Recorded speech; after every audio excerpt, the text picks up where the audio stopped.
যুক্তরাষ্ট্রে নির্মিত F-16 যুদ্ধবিমান দ্বিতীয় দফায় চালান হাতে পেয়েছে ইউক্রেন। এক বিবৃতিতে দেশটির প্রেসিডেন্ট ভ্লাদিমির জেলেনস্কি এই তথ্য জানান। প্রতিবেদনে বলা হয়, ন্যাটো সদস্য দেশ ডেনমার্ক যুদ্ধবিমানের এই চালান পাঠিয়েছে বলে জানান তিনি।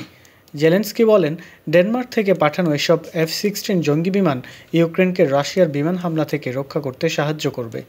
ইউক্রেনের প্রেসিডেন্ট গত শনিবার F-16 জঙ্গি বিমানের নতুন চালান পাওয়ার কথা ঘোষণা করেন, তবে তিনি একথা পরিষ্কার করেননি যে কয়টি বিমান তিনি হাতে পেয়েছেন।